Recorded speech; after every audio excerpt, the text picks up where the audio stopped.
Hi everyone, my name is Liza Skyrosa, and today I'll be presenting on the history of immigration reform in the U.S. and how it shaped who was welcome, who was excluded, and what that says about America as a whole now today. Why immigration reforms? Immigration has always been central to the American story. About who gets to come, stay, and thrive has been debated for over a century. Today I'll walk through 5 major laws that changed the U.S. immigration, from exclusion to reform, and show how advocacy groups and communities respond. We'll also take a look at how this issue connects identity, fairness, and the fights for rights. Immigration Quota Act of 1921. This act was the first major attempt to control immigration using national limits. It capped the number of immigrants from each country based on 3% of the population already in the U.S. in 1910. It heavily favored Northern and Western Europeans and was designed to limit people from Southern and Eastern Europe, who were seen as less desirable. This was the start of the U.S. creating a racially and culturally selective immigration system. Immigration Act of 1924. The 1924 Act made things even stricter. It reduced the limit to 2% and used an older census from 1890 to further disadvantage newer immigrants. It also completely banned immigration from Asia. This law was just about numbers. It was about defining who was fit to be in America based on race and origin. Walter McCarran Act of 1952. This act came during the Cold War. It kept many discriminatory ideas in place, but allowed small immigration from Asian countries for the first time. It focused on national security, giving the government the power to deport or block people they saw as un-American, especially communists.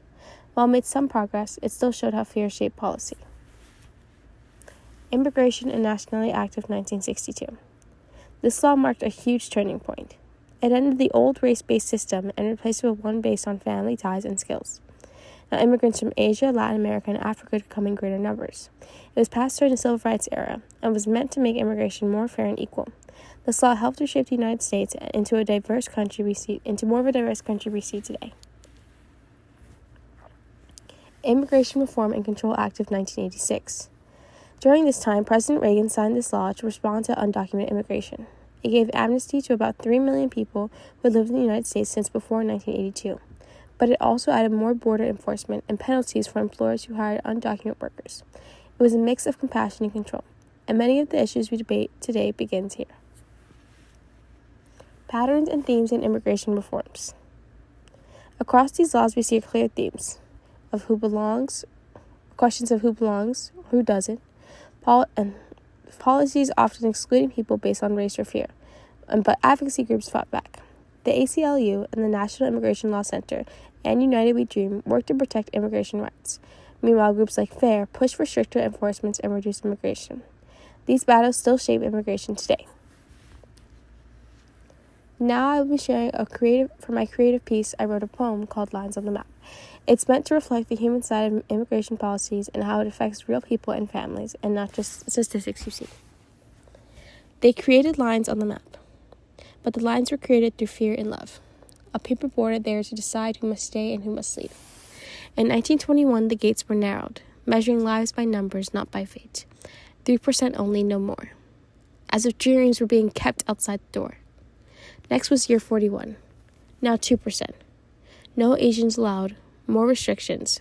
They called it the law. All it inflicted was fear, a way to keep others out.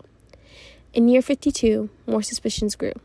Citizens denied with one move of a pen, making some never see their families again. In 65, silence broke. Doors creaked open and hope awakened. No longer being judged just by birth, but also love, skill, and worth. In 1986, they called it reform. 3 million stepped away from shadow and into light, but walls rose in the dark of night. And now, echoes of pain and despair are still there, children's cries in rooms still containing fear. DACA's futures sway and flame, while families are two between freedom's name. Yet still they will come, not to take but to build, with hands that heal and with hearts unfulfilled. These lines on the map do not define people's souls, the work, the help, and their will to climb. Because this country at its best should not be a gate, but a promise kept. Next comes my first part of reflection, which is identity. This topic connects deeply to my identity. I come from a Dominican and Puerto Rican Hispanic background. Learning about these laws and the advocacy around them placed a greater perspective and deeper understanding on what it was like for my family to move to America and shape the family and life I am grateful to have today. I'm inspired by groups like United We Dream, who fights for equal rights and dignity, especially for undocumented youth. It also makes me think critically about how groups like FAIR use fear to limit immigration and shape policy in ways that hurt real people. This topic challenged me to think outside my comfort zones and increase my knowledge on important historical knowledge that applies to my families. Next part of my reflection, which is the criticality. Immigration policy has always been a tool of power by people with higher status deciding who gets rights, jobs, and citizenship. These laws weren't just about numbers, but more about race, fear, and control.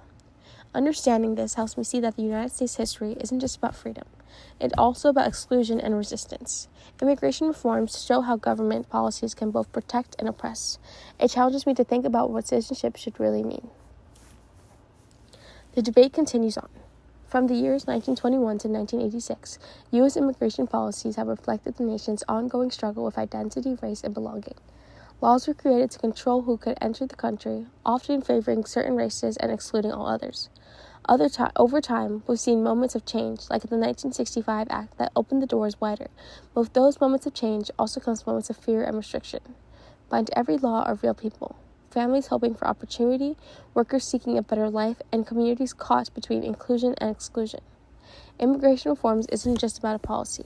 It's about defining what kind of country the United States wants to become.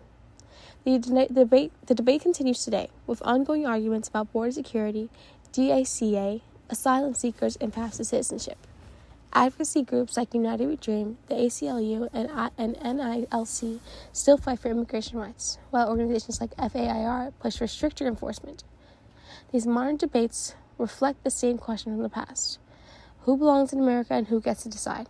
But history shows us that immigration is not a threat, it is a driving force in the American story. In the end, that's all I have to share for today. Thank you so much for listening, everyone. I hope you gained a lot of information as I have throughout this process of learning more about immigration reforms.